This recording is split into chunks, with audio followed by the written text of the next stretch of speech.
Welcome back, everybody. I'm the Dr. Bob Lee, and our next guest is a retired firefighter and 9/11 first responder. He's with us today to speak about his experience as a first responder on that dreadful day and to shed some light that he and his wife are doing with their church. So please welcome to the show, Pastor Sidney Martin. Pastor, welcome. Hi, good morning, Bob. Thank you for having me. Fellow first responder, thank you, thank you, thank you. Nice to be able to talk to you. I know that was a tough day. Did you start responding back then, or you were doing this work before that, before 9/11? Well, I got on the job right out of college. 1982, I came on the job. I was also in the first World Trade Center explosion, Whoa, yeah, and I just was retired out the job. They put me out the job right before 9/11, but I was down there on my way to the firehouse to hang out, and I wound up getting to the scene pretty quickly that day. yeah.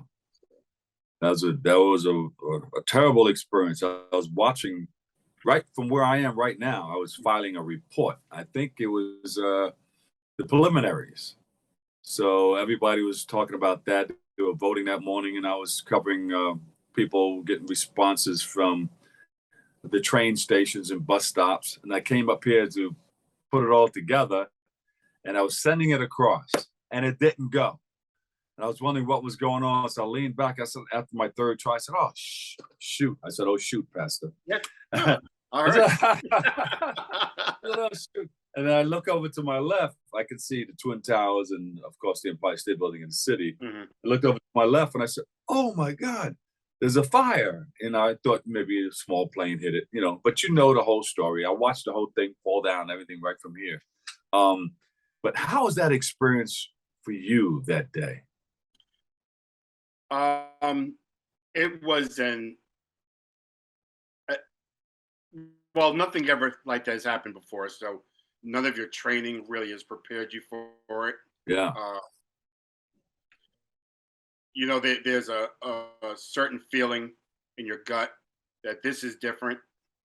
Um, a lot of people called their children. I remember calling my babysitter and saying, take care of my kids. Yeah. Wow. I happened to have been going through a divorce at that time, so it was a dark time in my life. But actually saying goodbye to your children, and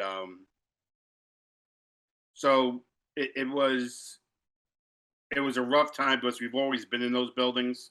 A lot of times we knew some of our radios didn't work because of all the interference and everything in the building. Um, there's something about 70,000 people running out of the building and 300 guys running into the building. Yeah. So when people run out, we run in. Um, the weight of the equipment. Um, there was a look. A lot of times the truck is quiet, and usually the officer, he may bang on the window, so I'm like, "We got one." This isn't a car accident. This isn't something that we consider maybe routine. A car on fire. This is something. Yeah. So when your officer, hey, let's get ready. Yeah. And the other thing, Bob, was that the time of the event was before the day tour started. Our day tour starts at 9 a.m. So the night tour was still there. And the guys coming on in the morning were there also. So in my unit, in the hazmat unit, which is a special unit, both tours jumped on the trucks. So that's why so many guys perished, especially in my unit. But everybody responded. How has that day impacted your life? Are you dealing with PTSD or anything like that, or your family, your wife? Well, yes. It took me a lot of years to be able to say that. A lot of years and some therapy. Um, Bob, our culture, we don't go to seek help. for our head. We don't go to counseling. That was something that rich people do. People in California. I'm going to go see my therapist. You know, in our in those times in my neighborhood, you couldn't say, "Yo, man, hey Bob, I gotta run, man. I gotta go see my therapist." That just didn't jive in our neighborhood, in our culture. Yeah. Our therapy was, brown juice and whatever other vices we were going to use. Yeah. So Yeah. it did affect me. It took me a couple of years to get therapy. Um, I didn't believe in PTSD. I'm an old school guy. Everybody got a problem. Pull yourself up by your bootstraps, Yeah. and go on. No, these are things that present serious problems. I mean, I was down there, I was dealing with it, and then the physical problems you have with breathing all these years. I did a report, and at the end of the report, I said, we're going to be worried about the direction of the wind in the future. Mhm. And then COVID comes out, and somebody coughs down here. You're like, whoa, which way is that blowing? So you always got to be worried about the direction of the wind. Now, you're also a man of faith with your own church. Yes. Can you briefly tell us about your Destiny House Christian Center? Well, my wife is the senior pastor, Apostle Dr. Pepper Martin. All right. So Big she's shout. Dr. Pepper. And she started the church, and I got brought right on in it.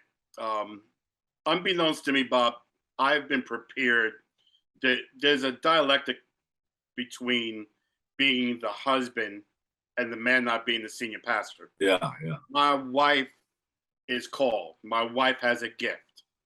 I do also, but my gift is men's ministry.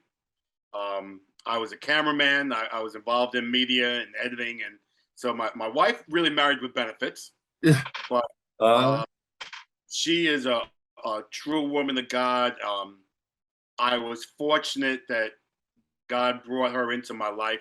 Yeah. Like I said previously, I'd gone through a divorce. I was a single dad for quite a few years, and I met her by accident. I was a cameraman in another very well-known church for a well-known pastor, and she helped start that church with the pastor, and she was in it. And she had also gone through a traumatic public divorce, and the rest is history. But yeah, well, hey, God is good all the time, all the time, and all the time. God is good. Yes, sir. Do you have any upcoming events coming up that we should know about? Yes, well, we do have a clothing drive coming up in 2 weeks on the 17th. We give a lot of clothes away for people preparing for work. We also have another one of our sub ministries in the church is called From Here to There. We work with a lot of foster kids that have aged out the system. Bob, at 18 years old, when you age out the system, your life isn't even started. You remember back at 18, you thought you knew everything, but you don't know anything yet. So you 24, 25, you 30 years old, and that's when life really hits you. So From Here to There is a program that we have that we try to hold the hands of. They're not youth, but they're young adults, and they haven't experienced life yet. You have to, because that adolescent stage is something else. The kid wants to go and do what he wants to do, wants to be a man or woman, but not ready yet. That's why the parent is still very, very, very important, or the guardian, or somebody who's helping to guide them in the right direction. Pastor, we thank you. Give us a website, because they're going to give me a hard rap, but you're always welcome to come back. You know that. It's dhcc.church is our website. We're also on Facebook at Destiny House Christian Center. We're also on Twitter and YouTube. And I can be reached at electman@dhcc.church. Well, thank you for all that you do, First Lady or First Man. I'm just going to throw it out there. Thank you, guys, for everything that you do. When you get out there, you roll up your sleeves, you take care of our community. We love you for it. We praise you for it. God is good all the time, and you know it. And all the time, God is good. Bob, thank you so much. It's been a pleasure. Thank you for having us, and we hope to see you soon. You got it. All right, there you have it. Sidney Martin, 9/11 first responder and pastor. We'll take a quick break. And Bobby C., he's up next. He has the latest in the world of sports coming up next, right here on Open.